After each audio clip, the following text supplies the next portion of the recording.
वाक़या रूनुमा हुआ अजीज़ाबाद ब्लॉक 8 के अंदर, जिसमें एक बाप और बेटे को टारगेट करके गोलियां मारी गई, जिसमें समीउद्दीन रहमानी जो हैं वो हलाक हो गए और जबकि बेटा जो है फसीउद्दीन रहमानी वो ज़ख्मी हैं और हॉस्पिटल के अंदर उनको एडमिट किया हुआ है और उनकी तिब्बी इमदाद जारी है। वालिद जो है उनकी नमाज़ जनाज़ा आज अदा कर दी गई है और यासीनाबाद शोधा कब्रिस्तान में उनकी तदफीन होगी।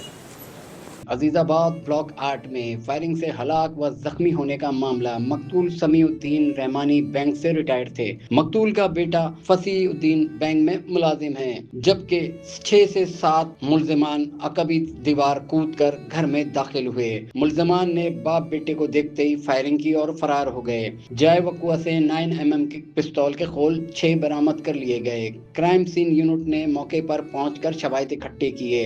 एतराफ के CCTV कैमरे की फुटेज हासिल कर ली गई हैं। वाक़े के तमाम पहलू से तहकीकात का आगाज कर दिया गया है, जबकि SSP central doctor Imran Khan जाए वक़्वा पर पहुंचे और अहले खाना से ताज़ियत करी और यकीन दहानी कराई कि जल्द मुल्जिमान को कैफरे किरदार तक पहुंचाएंगे।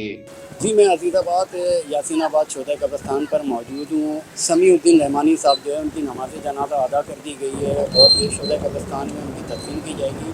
गुज़िश्ता शब जो है वो एक वाक़या रहनुमा नामालूम अफराद जो है उनके घर में दाखिल हुए और उसके बाद अंधाधुंध फायरिंग की, जिसमें वालिद साहब उनके जो है वो हलाक हो गए, समीउद्दीन रहमानी साहब, और फसीउद्दीन रहमानी जो हैं वो गोली लगने से शदीद ज़ख्मी हो गए, जिन्हें पहले अब्बासी हॉस्पिटल, फिर उसके बाद जिना हॉस्पिटल और उसके बाद लियाकत नेशनल हॉस्पिटल जो है उनको शिफ्ट किया गया और तभी इमदाद उनको दी जा रही है। और अभी हमारी ज़राए से जो बातचीत हुई तो पता चला वो कबल बेहतर हैं और इम्प्रूव हो रहे हैं।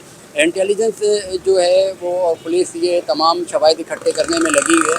देखना ये कि आने वाले वक्तों में क्या करते हैं, कार्रवाई किस तरीके से जो है मुल्ज़िमान तक पहुंचा जाता है। कैमरामैन आसिफ खानज़ादा के साथ जुनैद हसन सिद्दीकी, पब्लिक पोस्ट, कराची।